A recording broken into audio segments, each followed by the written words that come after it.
Are you ready to transform your summer into an epic splash-tastic adventure? Say goodbye to wasteful, single-use water balloons and hello to the ultimate in reusable, eco-friendly fun with reusable water balloons. Check out the link in the video description to get yours on Amazon today. Andy Burnham has reissued calls for calm amid growing fears that tensions could boil over after shocking new footage from Manchester Airport emerged last night. Uproar and allegations of police brutality were sparked last week when a video appeared to show a 19-year-old boy being kicked and stamped on by police officers. Yet in dramatic new CCTV footage released last night, police officers were seen being viscously attacked in the moments leading up to the arrest of Fahir Muhammad Almaz.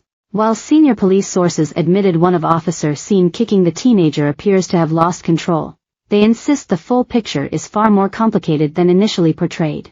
All three of the officers have been violently attacked, a well-connected source told the Mail this weekend. Sources believe some of the officers may even have temporarily lost consciousness during the outburst. The full video, which investigators are poring over this weekend, comes amid concerns that the officers involved may have to go into hiding amid protests and fears of intimidation. In a bid to quell tensions, Manchester Mayor Mr. Burnham once again insisted there were two sides to this complicated situation, which escalated very quickly and became a very violent situation. These situations can be quite dangerous. People's careers are put on the line in these situations, the mayor told BBC Breakfast this morning. We all feel for the police officers who were injured as a result of what happens, and there is a whole lot of stuff that comes together, and it's really important we do it better the next time. When probed on how long the police investigation could take, Mr. Burnham said, "You can't put a timeline on these things, but hoped it would be completed as quickly as possible given the huge interest in the whole issue." He went on to criticize the social media age, calling for people to consider the whole picture before making a snap judgment. Mr. Burnham added, "We live in a world where we see a fragment and everyone rushes to judgment. If the whole picture had been put out straight away, it would enable people to make a more rounded judgment. But it is not always as easy as that, because sometimes footage could be used in a trial and it can't be put out as could impact potential proceedings. The social media age we are living in now, people end up taking a side, but life is more complicated and the truth often lies in between." And did tell people to be careful and that it was a very complicated situation. The dramatic CCTV footage, which emerged online last night, shows Greater Manchester Police, GMP, was plunged into crisis last week after several videos of the violence, recorded on mobile phones by onlookers, were posted online.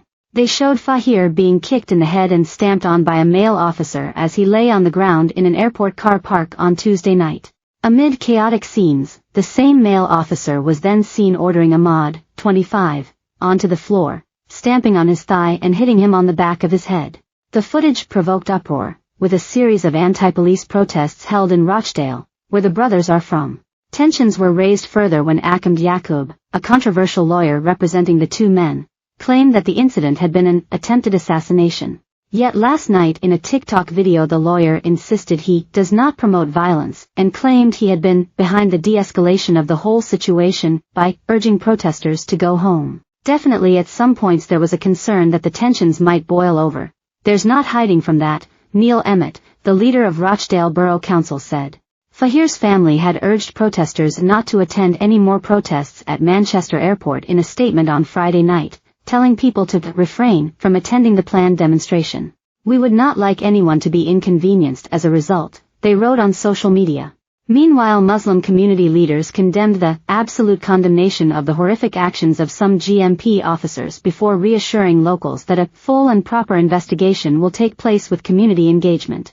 The male officer has been told by the Independent Office for Police Conduct Watchdog, IOPC, that he is facing a criminal probe for assault and will be interviewed under caution as soon as possible.